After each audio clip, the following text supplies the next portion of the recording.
கர்நாடக அரசு இந்த மேகதாது அணை கட்ட வேண்டும் என்று தினம் தினம் தீவிரப்படுத்திக் கொண்டிருக்கிறார். அதே வேளையிலே தமிழ்நாட்டில் நாம் இன்னும் அமைதியாக இருக்கின்றோம். இதுவரை ஒரே ஒரு தீர்மானத்தை நிறைவேற்றுகின்றோம். அதிலும் அந்த தீர்மானத்தில் பல சிக்கல்கள் இருக்கிறது. கர்நாடகாவிலே அங்கே முதலமைச்சர் சிவகுமார் அவர்கள் அங்கிருக்கின்ற அத்துணை கட்சிகளும் திரட்டி பல முறை அனைத்து கட்சி கூட்டத்தை கூட்டி பல முறை பிரதமர் நரேந்திர மோடி அவர்களை சந்தித்து மத்திய நீர்வளத்துறை அமைச்சர்களை சந்தித்து ஒரு வித்தியாசமான ஒரு அணுகுமுறையில் ஈடுபட்டார். ஒரு அவசர அணுகுமுறை.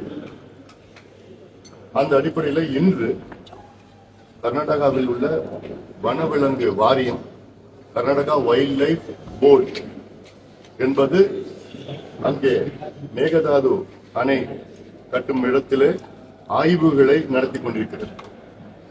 என்ன ஆய்வுகள் என்றால் மேகதாது அணை கட்டுவதற்கான ஒரு ஆய்வு. ஒரு வனவிலங்கு பாதுகாப்பு வாரியம் வனவிலங்கை பாதுகாக்க வேண்டும், வனங்களை பாதுகாக்க வேண்டும்.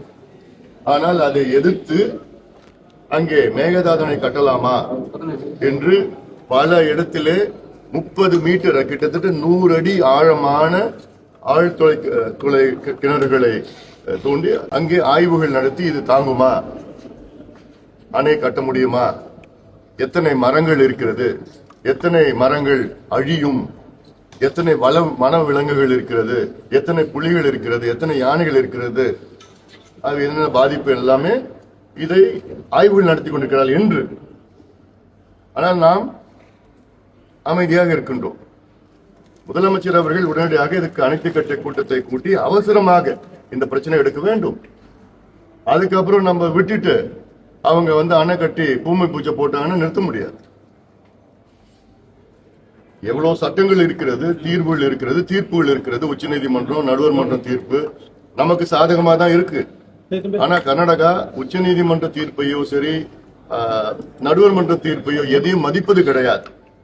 அதுக்கு ஒரு உதாரணம், மே மாதம் 26ஆம் தேதி மத்தியில காவிரி நீர் மேலாண்மை ஆணையம், அது அங்க அந்த ஆணையத்துல ஒரு கூட்டத்தில் ஜூன் மாதம் தமிழ்நாட்டிற்கு கர்நாடக அரசு 9.91 டிஎம்சி நீரை வெளியிட வேண்டும், கொடுக்க வேண்டும் என்று ஒருமனதாக தீர்மானிக்கப்பட்டது. இது கர்நாடகம் ஏற்றுக்கொண்டது.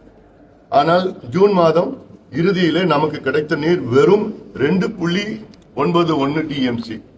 கொடுக்க வேண்டியது 9.91, கிடைச்சது 2.91. ஜூலை மாசம் நமக்கு கொடுக்க வேண்டியது 42 டிஎம்சி. நிச்சயமா கிடைக்க போறது கிடையாது.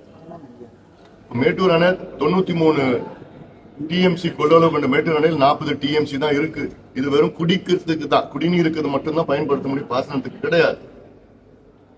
நேற்று முன்தினம் புள்ளிகுண்டுக்கு நான் போயிருந்தேன். அங்கதான் காவிரி தமிழ்நாட்டு உள்ள வர பகுதி, அங்கதான் தொடங்கினேன். அங்க பார்த்தா காவிரி நடுவுல நின்று பேட்டி கொடுக்கறேன், ஏன்னா தண்ணி இல்லை.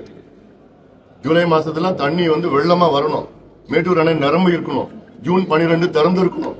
ஆனா எதுவுமே நடக்கல. இது மேகதாது அணை கட்டுவதற்கு முன்பாக இந்த நிலைனா, மேகதாது அணை அவங்க கர்நாடகாவில் கட்டிட்டாங்கன்னா இது கூட கிடைக்காது. இது தமிழ்நாட்டில் உள்ள 8 கோடி மக்கள், 5.5 கோடி மக்கள் பாதிக்கின்ற ஒரு பிரச்சனை இது.